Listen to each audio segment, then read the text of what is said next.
Welcome to the Chess Angle. This is not your typical chess podcast. If you're an amateur or club-level player, the Chess Angle is for you. Our content is aimed at busy adults who are serious about the game but have limited study time. Featured guests include both amateur and titled players alike. And now, here's your host, Director of the Long Island Chess Club, Neil Bellon. Welcome, everyone. Thanks for tuning in. Before we begin, I'm happy to announce a milestone, if you will, for this podcast that we reached last week. We have crossed the 500,000 download mark. So we have over 500,000 downloads, which is crazy, especially for a niche subject matter and after only about 100 episodes. So I want to say thank you to all of you for your support. That number is because of all of you. And I am highly appreciative of all the support you've given the show. And who knows, my guest this week is a pretty popular guy. So after this episode, we may get to 1 million downloads in one fell swoop. So allow me to introduce this week's guest, International Master Michael Rahal. Michael is a professional trilingual chess coach. He is a content creator. He speaks English, Spanish, and Catalan. He resides in Barcelona, Spain, and has been training children and adults of all ages and levels for more than 25 years. So, Michael, it's a pleasure to meet you, and thank you for coming on the podcast. Thank you, Neil, for inviting me, and it's a pleasure for me to be here as well. Thank you. So, just a curious question up front. Tell me about the Catalan language. Is that like an offshoot of Spanish, or is that a completely separate? I'm just curious about that. Okay, so Spain is divided in 17 autonomous regions, or states, if you'd like. And some of them, for historical reasons, have their own language. We say language because if you say dialect, then you'll get all the haters saying that this is not a dialect, this is a language. This goes back many, many years. You might know that a few years ago, one of the political parties here in Catalonia went for an independence motion, and they were jailed, and it became quite serious. So there is some quite serious implications behind here. We have these languages in Spain, in Catalonia, capital is Barcelona.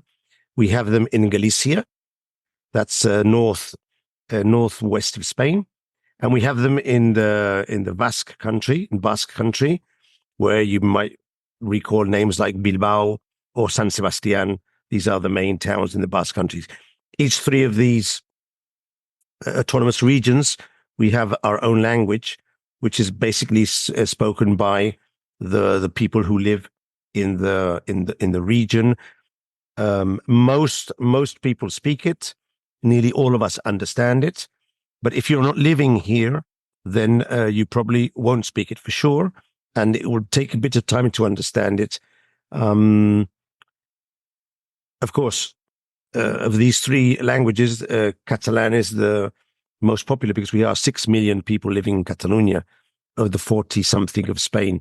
So, yeah, there's quite a few people. Of course, Barcelona is a major international city. So if you live in Catalonia, and I've been living here since I was 12, it's quite a good idea to learn and speak Catalan, especially when you talk with the people who live here, who've lived here all their life. They appreciate that you understand them and that you speak the language as well. All right, interesting. Now let's turn to chess. I'm curious about the current state of the Spanish chess scene because I'm not too familiar. Maybe you could share what's happening there. Yeah, I was thinking about this question this morning, what to say regarding to the Spanish chess scene. So I'm going to try and be as brief as possible. I'll give you an idea of what's happening here. So historically, Spain, like France, like England, like Italy, has been one of the main European countries in chess. Normally, in the Olympiads, they would be rated number 12, number 14. France, normally just a bit higher. England used to be much higher. Now it's more or less the same. So we're talking about a team of 4 grandmasters, maybe 2650, 2700. Good players, strong players, but not at the level of, a top team like Russia or the States. etc. More recently, we're getting the influx of a lot of foreign players who come to live here and change their flag to Spain. Quite a few South American players have come here. For example, the latest incorporation is Alan Pichot, who's 2650 from Argentina. But also several Russian players are now playing under the Spanish flag, like Chigaev, Yufa, and some others. Of course, we're talking about players who are 2650 or more, professional players. Now, that will obviously help a lot the Spanish Olympic team. However, it does have some drawbacks. You've had the same problem in the States. I mean, when you get Aronian, when you get Lenier Dominguez, when you get these guys, it obviously makes for a much better team-wise Olympic team. But at the same time, it hinders the development of the younger players, like, for example, Sam Shankland or Jeffrey Cheong, and the other players who might see their future as chess professionals in a different light, because it's going to be so easy for them to get to the Olympic team and be one of the better players of the country if players are just changing their flags and coming to play. So at top level, this is happening in Spain as well. And of course, it's totally legal and correct. A player can just change their flags. But I actually enjoy this when the player integrates into the country's system, becomes one of the players also giving lessons and teaching and helping around. But some of these players just come, change their flags, maybe not even live here, or just and they don't really integrate. I mean, they're just changing their flag because of some interesting reasons, no? I don't know. For example, I do know Lenier has been living in the States for many years, so it's not something he's just done for a couple of years, no? But this is could become eventually a problem in Spain, because it will hinder the development of the Spanish players. And that's the second thing. You've probably noticed that a lot of young players play chess at a very young age, and they play very well nowadays. But it used to be the case when you became international master or grandmaster, you would try to follow up with a career in chess. But nowadays, it's more, I want to become a grandmaster very young to go to a good university. Not to become a professional chess player. And this is happening in Spain, in England, in the States, in many countries. You can see that a lot of grandmasters, when they reach 2,500, become grandmasters, they stop in their progress upwards because they see it's just too difficult to become a top player. And also, if they become a top player, then the country just brings in other top players, change the flag, and then it's not even interesting from a perspective of a job as a career. So it's sad, but it's the situation it is. That's with regard to top players. Now, with regard to young players, as in all Europe and the world, chess is booming in schools. That's the pandemic, the Queen's Gambit effect, and the fact that chess is very good for kids in schools. It's a very good option to help them think, to help them concentrate during a bit of a time on the chessboard with the other kids. That's very good. And it's also flourishing and has always flourished with chess tournaments. Spain in Europe is one of the countries with most chess tournaments, possibly the one with the most. I wouldn't know if France has more, but we're around. And also, it used to be very important in top tournaments like Dos Hermanas, like León, like Linares is a classic. I mean, everyone knows the Linares tournaments. So in tournaments and in chess culture, it's quite good. I'd say we're very well situated. All right. Very, very interesting. Now, tell me about your role as a FIDE Press Officer. I'm not sure if that's something you did or if you're still doing that, but I'd love to hear about the ins and outs of that position. Okay, so this is a role that I've been doing for the last 2.5 years. So it's a freelance role. So I'm not working for FIDE. I'm not a FIDE worker, employer. FIDE organizes many tournaments during the year. The most important are the candidates in the World Championship, but there's many others. The Olympiads, World Cup, closed tournaments, round robins, FIDE circuit, kids tournaments, many tournaments. And although they have their own team, sometimes they need external help for some of the positions. For example, they might need some arbiters, they might need some assistance for FIDE player, they might need. They don't have these people as employees of the federation because they're outside freelance workers. And in my case, for a few tournaments, they were in need of someone who could come, interview the players, liaise with the rest of the team to get things going, make sure everything's in place, help with translation issues, help with public relations issues, write out the reports at the end of each round for the website. I'm not the only one who does this. There's quite a few people who do this. Maurice Ashley was doing this. Daniel King, a famous grandmaster, used to do this as well, or at least I've seen him in press conferences doing this job. And there are several others. And we're a team of different persons, different freelancers. And when FIDE needs someone to help out with this job, then they contact you. And if you're available and you're interested in working with FIDE, then it's a fantastic opportunity.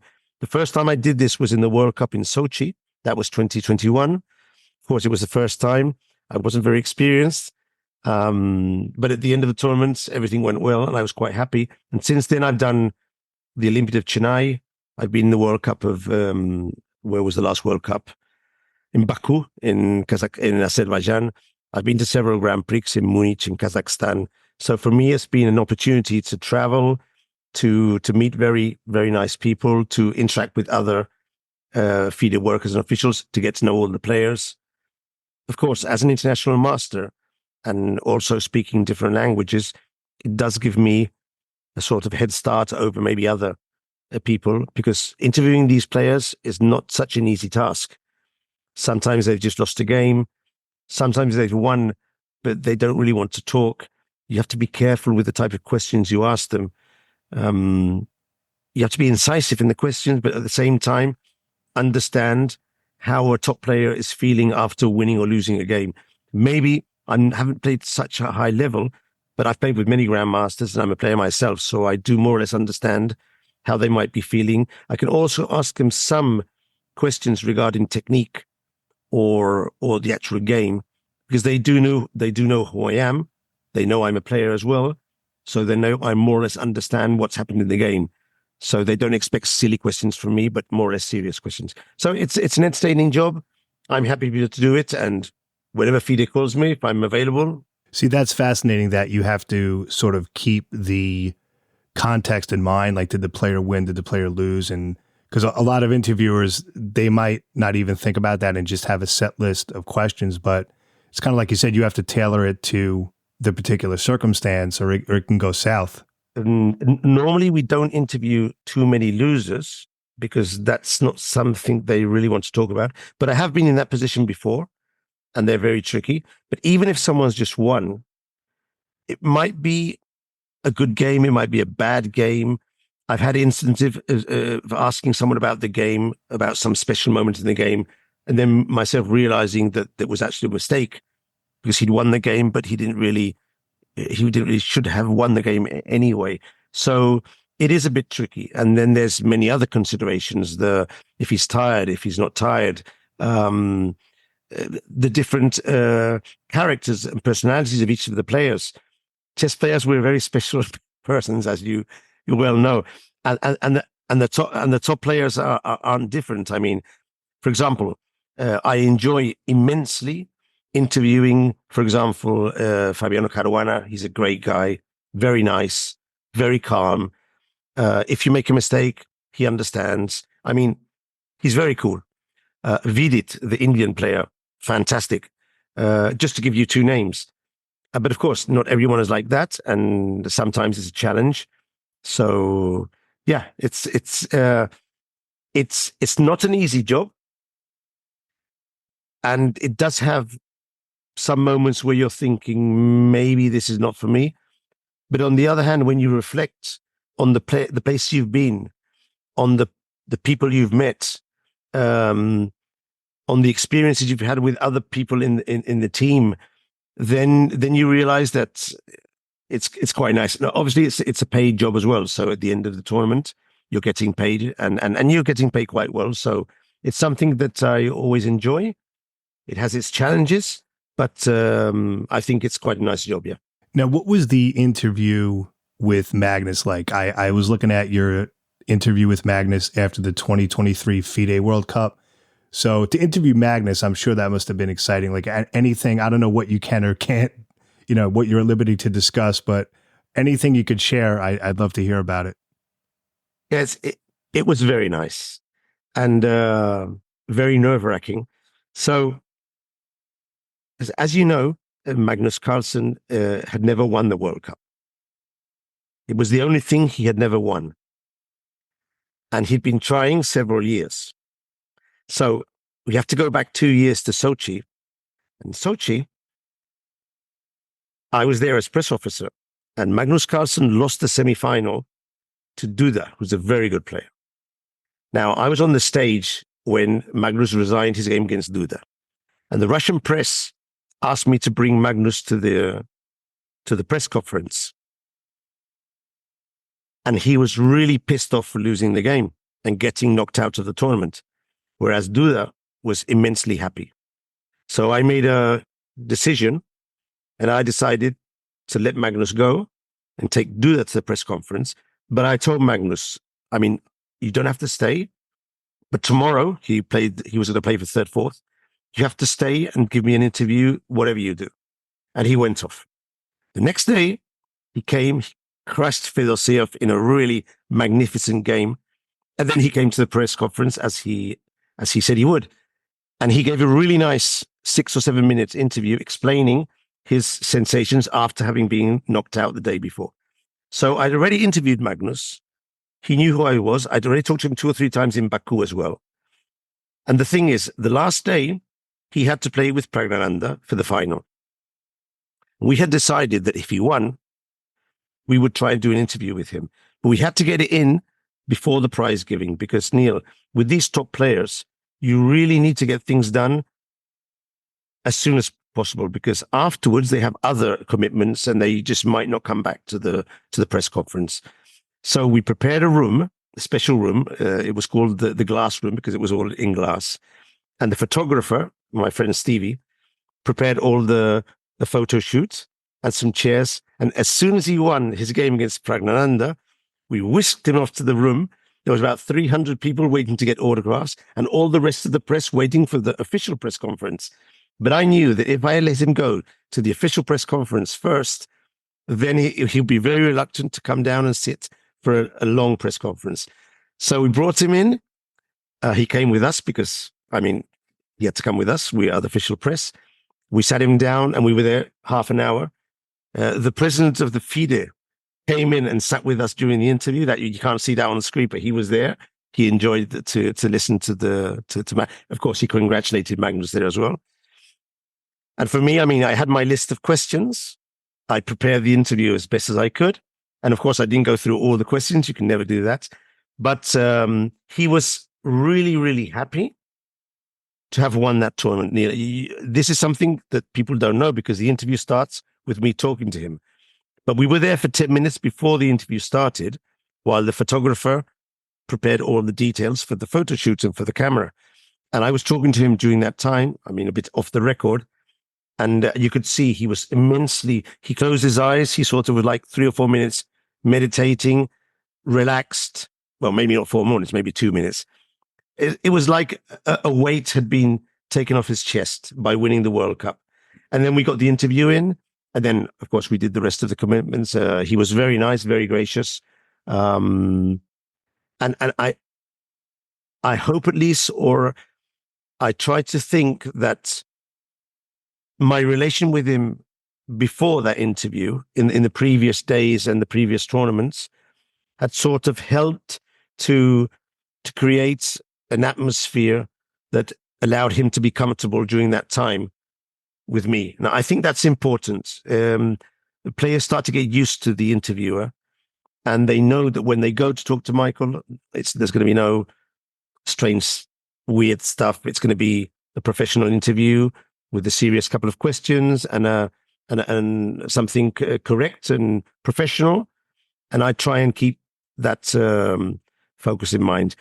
And yeah, he's a really nice guy. But of course, when he loses, He takes it. I mean, the other day he lost a game against Fidosa, and he was sort of like he was breaking everything. I mean, but I mean, top players, you have to understand this is an elite sport, and they want to win. And although they've done everything, and they have more than enough money to do anything they want, I mean, it's a competitive thing. They really want to win.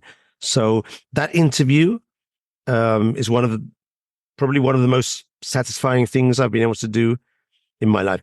Let me tell you a small thing about Magnus, which might give people an idea of how brilliant he is. So, when he was 13, he came to Spain to play in the Spanish Championship of Teams. As a kid, with his orange juice and his peanuts. He was already very good. He was about 2,500. I was playing as well with another team, and I saw him play next to me. But I didn't get to meet him. I knew he was there. I saw him play, but I didn't get to meet him. 3 months later, he came back to participate in the Lyon tournament. It's a very important tournament in Lyon with the best players in the world. In that tournament, I got to interview him. I still have photos in my computer. Okay, so I interviewed him. Maybe it was 10 minutes with him, no more. And he was 13. And I was one of many people who he talks to during the year. Okay, now fast forward to the Grenke International in 2018. That was 4 years ago. I was playing the Open, and he was playing the main event. Now, one day, he had a rest day, and I was outside, and I saw him with his girlfriend. And I said, I'm going to go and ask him for an interview. This was before I started working as FIDE Press Officer. So he didn't know me, except for the interview 20 years back in Lyon. And I asked him if I could get a photo shoot with him. Of course, let's do a photo.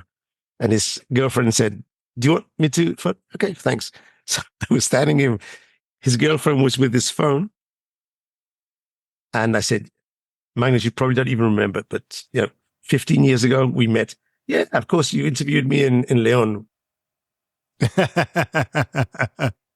I mean, if he can remember something like that, I mean, that just gives you an idea of his mind, of his capacity of remembering stuff. I mean, he has an incredible memory. Of course, he's a wonderful chess player, but that is one of the things that he does well. I mean, to remember something like that, I would never remember who I talked to 25 years back in some tournament. I mean, so anyway, that's some of the things I get to be able to do when I go with FIDE to the tournaments. Let's jump to your teaching a little bit, your background.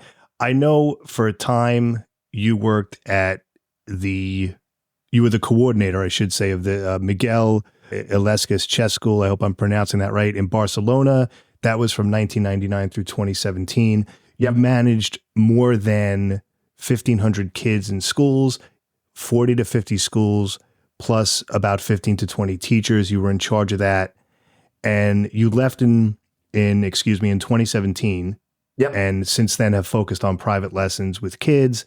So maybe you could talk about, both of those, like what your experience was teaching in the schools and then the transition to being a private teacher. Yeah, the teaching in schools is nice. It's a good job. In Barcelona, there's many schools, nearly 400 schools in Barcelona. And also I was managing a team of other teachers and many other things you do in one of these academies. And it's, of course, I was 18 years there. So we went through lots of things. And I'm always grateful to Miguel Illescas for giving me the opportunity to work for him. And I'm sure he's also happy to have had me as one of the team builders and the team workers. So it was a nice time. It obviously helped me a lot to develop my teaching skills, my character, my personality. However, it was a full-time job. And also I live 1 hour away from Barcelona. So every day I had to commute to Barcelona, there and back. It's 1 hour in train. It gets tiring. It gets tiring at the end. And during the last 2 or 3 years before I left, I was already developing other private lessons with other kids. I was doing some stuff on YouTube as well. I was doing other things. And it seemed to me that the time had come to change gears, because when you're working with a company, it goes well and you have a fixed salary and things are good. But it does sometimes prevent you branching out to other areas. And I had the feeling that it was time for me to go into another direction. And of course, in accordance with Miguel, everything went smoothly. We decided I decided to move on. And fortunately enough, there were other people in the school that could take over my responsibilities. And since then, I focus more on what I really enjoy doing more, which is taking young kids, maybe 8, 9, 10 years old, and helping them improve. Just transferring the passion I have for chess to these kids. I didn't get to do that much in school because, Neil, in schools, even if I'm teaching or I'm helping others, teaching them how to teach and taking them to the schools, managing schools, that's an entirely different thing. It's more a business. You don't really get to develop your passion for teaching when you've got 20 kids, of which maybe 5 are interested and 10 are just there because, their parents that do chess, which is good for you, no? So whereas teaching in federations, teaching with clubs, teaching with private kids is for me much more satisfactory than teaching scholastic chess, which has its challenges and is also very nice. And I can understand fully how some chess players or teachers enjoy doing that. And I've did it for many years and I've moved on. And as a consequence, I've been able to go, for example, to youth world championships, European world championships, because I'm teaching kids that reach a level that allow them to participate. And then I can go with them as one of the teachers of the federation, one of the coaches more than teacher. I was in Egypt in October in Sharm el-Sheikh in the World Championship. That was a very nice experience. Imagine going to Sharm el-Sheikh with kids. You're doing what you really enjoy. And it has its challenges as well, because you prepare the kid, he goes to play, his parents are there as well, kid loses. That's a challenge in itself. To be able to control the emotions of the kid, to be able to give him the support if he wins, but if he loses. So it's a sort of roller coaster as well. But in any case, that's what I like doing. And I've evolved to being basically, I specialize in kids from 8 years old to 14, 15. Normally when they're 14 or 15, they go to high school. Priorities sometimes change. And I don't get the same satisfaction and the same results with older kids. I actually prefer younger kids from 8 to 14. And then I also enjoy teaching adults, which is a completely different area. But those more or less are the two areas I specialize in. Okay, interesting. Yeah, and it's true about when you're in the schools, it becomes a lot of administration and the business end. So it there's actually not a lot of time for teaching and, like you said, just sharing your passion because you're just worried about scheduling and things like that. Of course, yeah. You can't even imagine how much. Yeah. Well, if you've done it, you know. Right. And I was controlling. We had about 40 schools. That's about 1,500 kids, 20 or 25 teachers. And every day was different administration problems, teachers ill, change this, change that, new school comes in, you have to go there. You can do it, but at the end, for me, I was thinking that I think the word I'm looking for here is to be able to enjoy something. And I did have the possibility of doing something else. Sometimes you don't have that option. But for me, my family situation, my financial situation allowed me to say, okay, well, we can stop doing this and branch on to other things where it'll be okay. And I'll have more enjoyment, more fulfillment as a person, as a teacher. And these things, I think they're important as well, because if not, then what can eventually happen is that you eventually decide to stop, and too late sometimes. I thought it was a good moment and Miguel understood it. I'm sure he probably wasn't happy at the start, but we're on very good terms and we see each other every now and then. So it's all good. Okay. Let's talk about your content creation and some different projects you're working on. Let's start with your YouTube channel. So before I left the Yesca school, I already had opened my channel in Spanish.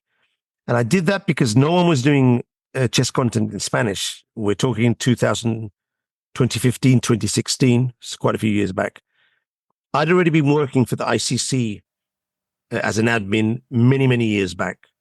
My account starts in 2003, 2002. So I'd already been broadcasting tournaments, doing some stuff. I decided to open my channel because I was very impressed by a player from the States who was doing these blitz games. He's called Greg Shahade. He doesn't do it anymore, but you probably know who he is, of course. Oh, of course, yeah. And I was watching him play. He's a very good player, very good blitz player, very funny as well. And I thought I could do that in Spanish. I could do that. It would be fun. So I started playing blitz games, but talking while I was playing the games. A bit more focused on teaching what I was doing than on making jokes. Greg is a joker. He likes to joke a lot. And people started liking it. So I carried on. And then I branched out into also instructional videos and stuff like that. And of course, I'm quite popular in the Spanish community with my YouTube channel. I don't publish every day. I don't do Twitch. I don't do live streaming. I mean, every now and then I do a tournament on my YouTube channel, but live streaming is a different animal. I mean, you have to really have a lot of time to be able to do it. But also something that people probably don't realize is that if you're a live streamer, you have to be streaming even if you don't want to stream.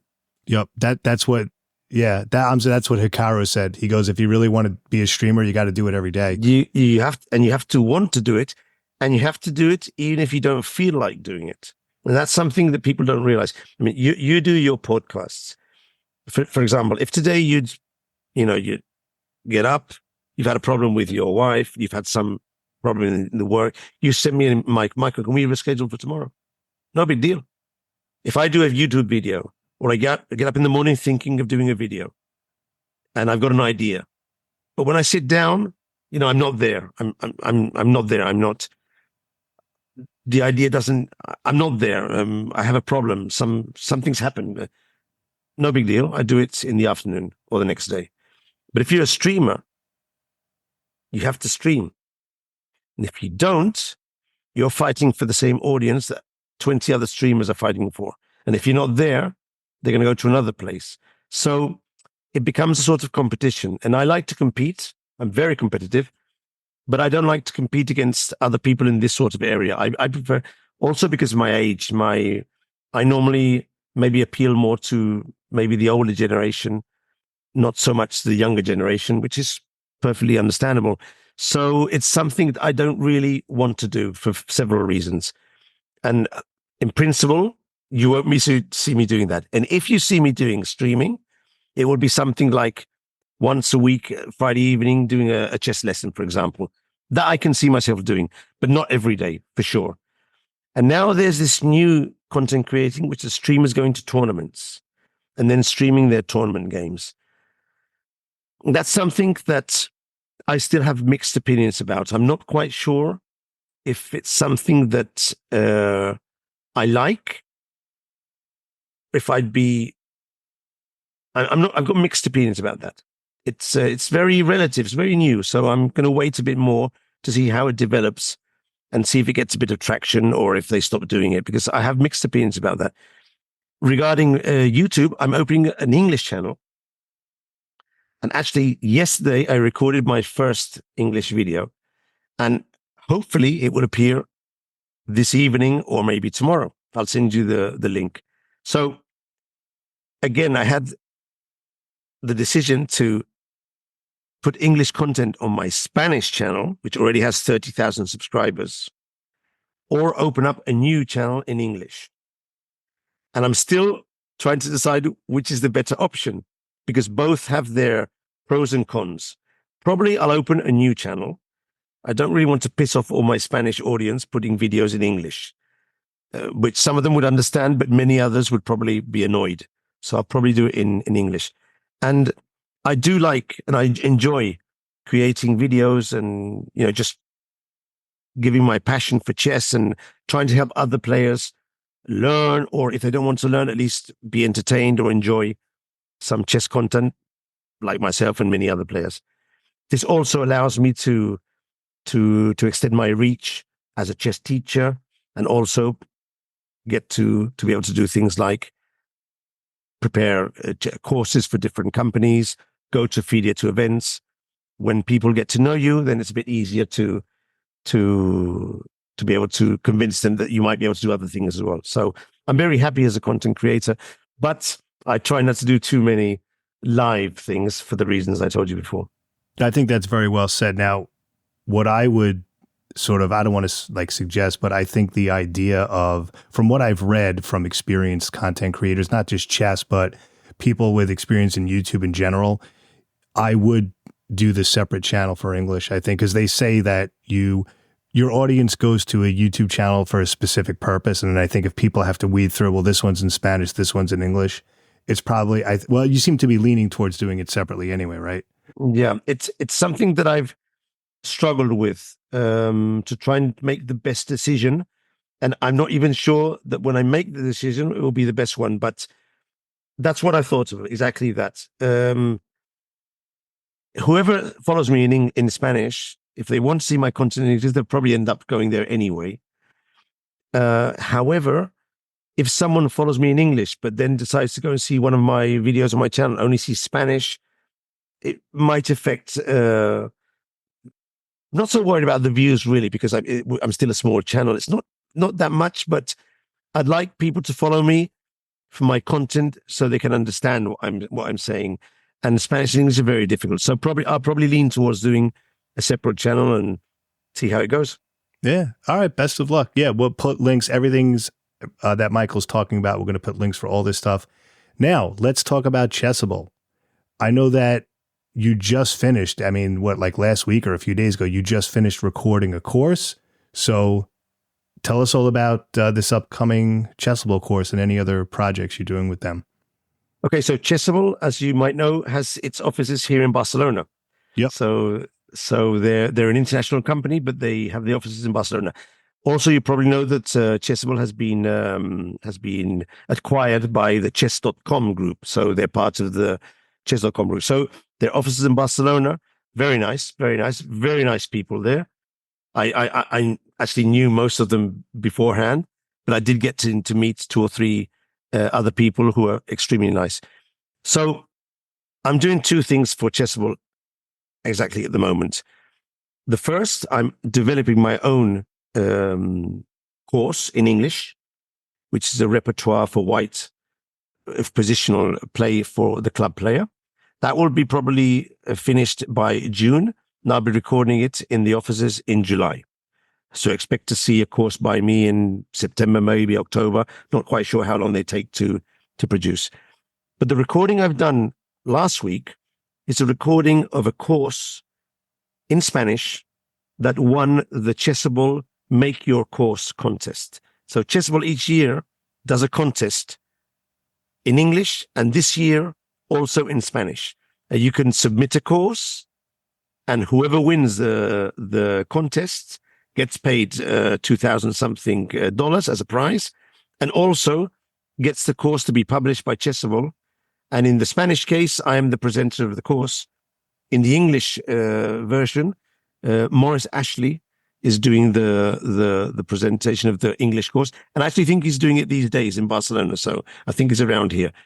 In any case, that was the course I recorded about a week and a half ago, and it's in Spanish. So maybe your listeners won't be so interested because of the language barrier, but if it gets well received in the Spanish community, maybe in the future it could be translated to English. So these are the things I'm doing for Chessable. I hope to be doing more things for them. It's nice working with these guys. They're very professional, very good installations. It's a very nice opportunity. And of course, they're about, door to door, I'm 45 minutes away from the offices. So actually, I have a studio at home. As you can see, I have a mic, I have a green screen, I have everything at home. But it's always better to record in the facility of the their studio. They have much better equipment, and if there's something, if there's a mistake or there's something to be changed, they're there to give you a hand. So shout out to Chessable, and I only hope for good things for them in the future. Yeah, no, great company, and everybody I speak to says the same thing. Just great people, great to work with. They have very high standards, which is why their products are so good. But your upcoming one, the one on the positional play for the club player, that sounds great. That sounds fantastic. So, well, it's a positional repertoire. Yeah. So, okay. One of the things of Chessable is that they have two options. They have the videos. If you want to learn by passive video entertainment, you can just watch the videos. But then again, you can use their Move Trainer, which is an advanced system of training by repetition, by spaced repetition. That's not for everybody. I fully understand that there may be people who don't enjoy being reminded every day that they have to do their move repetition. I think that's very good for kids, especially for higher rated kids. Some of my students use Chessable regularly. And I think it's good or okay for adults who see that as an opportunity. So most adults, I think what they do is mix the two things. They get the course, they check the theory, the lines, the commentary. Maybe they don't do the move repetition, as a fundamental process, but they do it more or less. And then some of them watch the videos. And it's a good way of getting your information, especially for openings, because the Move Trainer is specially directed for opening space repetition. So they proposed for me to do a course. I had several ideas, but of course, the courses that get most interest are the opening courses. I'm not an opening specialist, but I have played chess all my life, and I have quite a good understanding of chess. So we decided to prepare a chess course, an opening chess course, directed at the club player. And I'd say the level of the course would be directed more or less from about FIDE rated 1,500 to about 2,200. This would be the area. I don't believe in saying my course is for everyone. That's ridiculous. Lifetime repertoire by Giri for all levels. No one believes that. Someone, you buy that and you're 1,800 and you just don't understand anything. It's even more confusing because you'll start doing things which you don't understand and apply them incorrectly.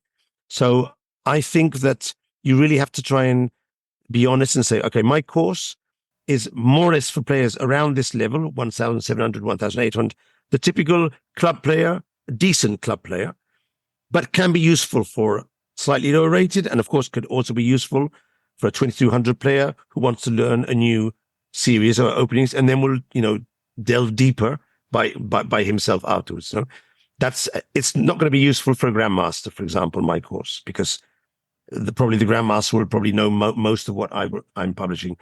And the idea is to give a repertoire which a club player can use without too much memorization, just a bit. It always has to be a bit, and more understanding, and trying to get the positions from each of the openings to be similar. And that helps by if you put similar openings, which give similar positions in the middle game, it's always more helpful for the player to understand. I obviously give quite a few model games of each of the openings, and then hopefully people will like it or enjoy it. We'll see. That's something I just don't know afterwards. But yeah, now is it based on is it E4 or D4? It's or an both? E4. This is an E4 repertoire. Yeah. I'm an E4 player, so it seemed logical for me to go at least at first for an E4 repertoire. And some of the variations, I play them myself. Some of them I don't play because I play other variations, maybe more suited to my level and personality, but variations that I've already tested out and tried with some of my students of that area.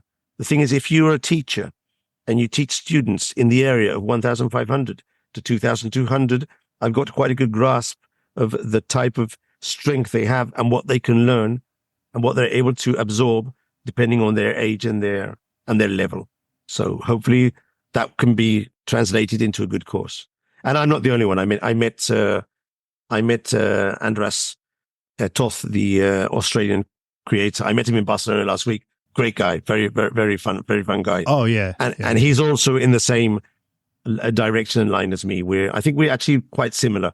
Also, Sielecki is a very important content creator from Germany, and he's international master as well as Toth. So I think that the best content creators for club players are FIDE masters or international masters who teach club players, whereas grandmasters normally teach international masters and FIDE masters. So they direct. You can't ask a top grandmaster to prepare a course for a beginner. He'll prepare a course, an elite course with the best of his knowledge.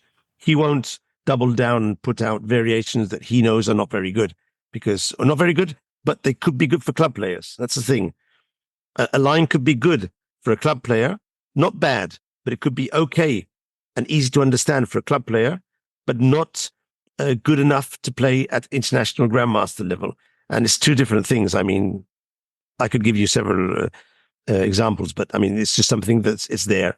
For example, the Mora Gambits, you can't use that at top level except just as a surprise weapon, but it's very good at club level, at lower club level, extremely good, because the level of defense of a 1,700, 1,800 player is much lower than the level of defense of a grandmaster. And even if he memorizes some line, at the best, he'll come out with the normal position, and then you have to play the middle game. And you know what you're playing. So it's a different game totally. That was just an example for something that, I mean, that happens in all the openings. No, if you go too deep, then you're risking losing your learner, because you just can't grasp so many lines, so many variations, so many different options. And the worst thing is, and that's our experience as trainers, we know that if you teach, for example, I'll give you a silly example, but I always use this one as what can happen when you're not teaching in accordance to the level of the student. So I had a kid, very nice kid, and in one of his games, he had to play with black. And I told him, look, you're going to play against this kid. He's going to play d4 against you. So you're going to play knight to f6. And he would probably play c4. Now you can play e6 and play the Nimzo Indian defense.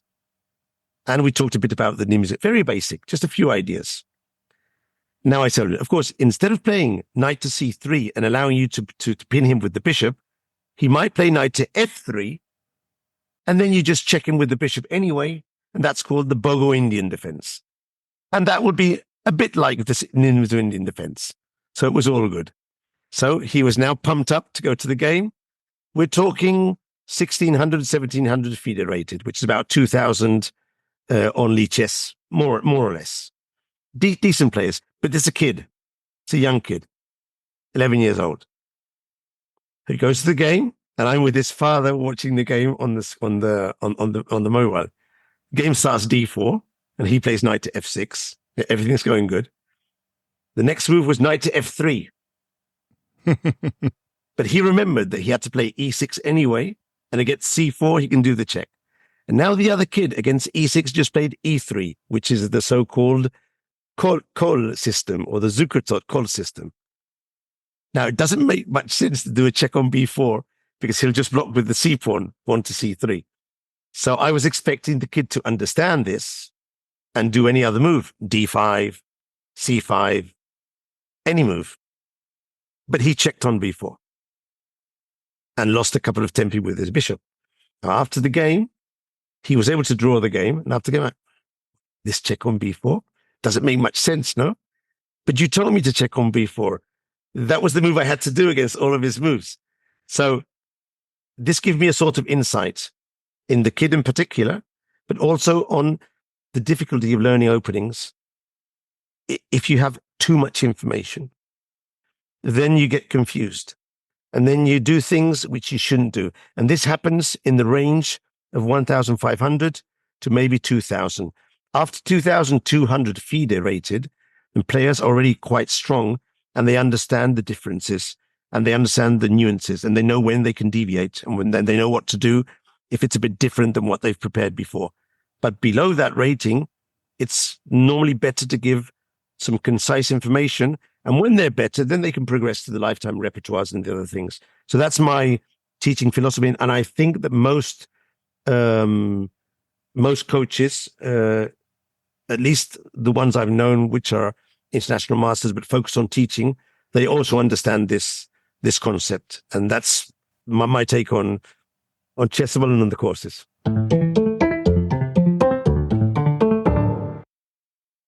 For your students, and I guess for amateur players in general, as far as how they learn and improve in issues, do you notice any differences between adult improvers and kids? Is it the mistakes similar? Is it like psychological things? Like, I'm just curious what your take is on that. Yeah. I was thinking about this as well, Neil. It's a very difficult subject, and also you want to be, at least I want to be very careful with because this is just, of course, my opinion. There's no real studies on this scientific way of teaching. So I'll say a few things, and anyone can take my advice or not. I mean, it's unclear if I'm right. I have my own experience, many years teaching, and some things are different. For example, there's a concept which is the energy levels of a kid compared to the energy levels of an adult person. That's very important, very important. An adult has to deal with so many things in life, family, work. It's tough to be able to deal with all that, and at the same time, dedicate enough time and energy to improve playing chess. So that's one thing to be taken into account. A kid just doesn't have any worries in the world. I mean, if he likes chess, I mean, he can spend hours and hours playing chess, no problem at all. Endless energy, endless time to prepare. They love playing double round tournaments, and if they were triple round, they'd play even more, whereas adults have difficulties with this. So this is something to be taken into account. So in that sense, already in my teaching, when I teach kids, we normally follow some methodology. The classes have a time schedule. They prepare for the tournaments, a dynamic of learning to get them to play and practice and learn and practice more and more knowledge and more passion and practice more. With adults, it's different. Adults come to me, I think, basically to learn and also to have a good time, to have a good experience, to enjoy spending some time with an international master who will teach them a few ideas. They will teach them maybe that we will play a game and then learn where he made some mistakes, but with no ulterior motive to become a master or a grandmaster. If I receive an email requesting lessons, and the first thing the adult is telling me is that I'm this level and I would like to reach this level in 3 years' time, probably won't even answer. I'll answer because of courtesy, but he won't be one of my students because already his mentality is probably not the correct one. But I do have a lot of students who come to me who enjoy learning, and they'll learn at a slow rhythm. They might not even learn. They might go backwards. But that is because they will learn more chess. They will be better chess players, but they might not get better in competition. For example, I'm 53 now. I peaked at 37. Most players peak between 30 and 40. Professional players peak at 33, 34. And normally at 42, they stop playing. They just retire from chess. And those of us who continue playing, our level goes down more than 100 points. Because, but I'm a better chess player with regard to knowledge now than I was before. But my memory is worse. I can't remember things I analyzed the week before, which before I used to do. I can't play 2 rounds a day, top level chess against another player who's 25 and I'm 53. Whereas if I play an adults tournament, senior tournament, then it's different because then I can compete with the same age group and both of us make mistakes. So it's very tricky to learn as a adult. Now, I know a lot of, on Twitter especially, there's a lot of adults who more or less state that as long as you spend time learning, you're going to get better. Now, my take is you'll get better as a chess player, but that might not necessarily translate to getting a better rating as a player. We'd have to see. You might go backwards because when you play, then you said something on one of your podcasts 2 weeks ago. You said something about what happens if you have a row with yeah, I remember now. You were saying, don't play a game. What was it? In the evening, I think you were saying. Well, you say something that What happens if you have a row with your wife just before the game? You'll probably lose that game. You're going to lose that game. And it's happened to me. Now you go to the game, you're not thinking about the row, but you've had it. Your mental state is not the correct. Now, what has that got to do with your capacity as a learner? You might be better, more knowledge, but that might not translate to a better rating. So a lot of players get frustrated, and you can see that on Twitter, how they're frustrated with not improving. Their rating is up, then it's going down. Then take it calmly. Enjoy learning chess. If you don't enjoy memorizing openings, but you do enjoy reading or listening to a nice commentated game, do that. You don't need to study openings. Have fun. Keep your life balanced. Play as much as you can, but don't worry about winning or losing. If you get frustrated losing with kids, which is something that happens to adults, don't play kids tournaments. Go and play senior tournaments. Go for a trip and play in a state where no one knows you. So you won't have no pressure because you're playing with people you know every day. You just need to take it slowly, calmly, and try not to get frustrated, because when you spend a lot of hours trying to learn something, you expect this to make you a better player when you play. And it doesn't always translate there, especially for adults. For kids, it's normal. They just get better. They're sponges. They're learners. They're kids, but not adults.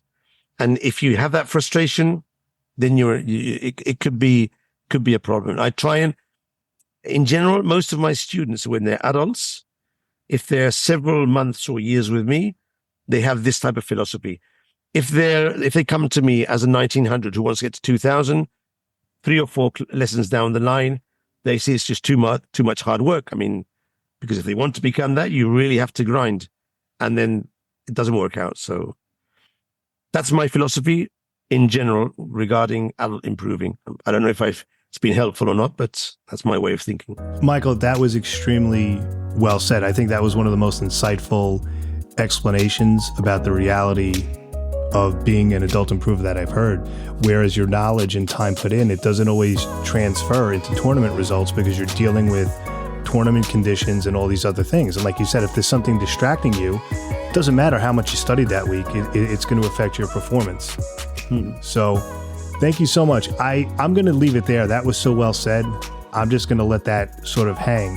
So International Master Michael Rahal, thank you so much for coming on the podcast. Neil, it's been a pleasure, and I hope to be able to do this in the future another time, and just waiting for the pod to come out. And good job with the rest of your interviews. I've listened to several, and I'm enjoying them a lot. Thanks for having me. I appreciate that. Yeah, I mean, coming from someone of your level, that really means a lot. No, we'll definitely have you back on. Let's keep in touch then. Yeah, thank you, Michael. All right, and for those of you listening at home, we really appreciate it. And as always, I hope you win your next game. Have a great day, everybody.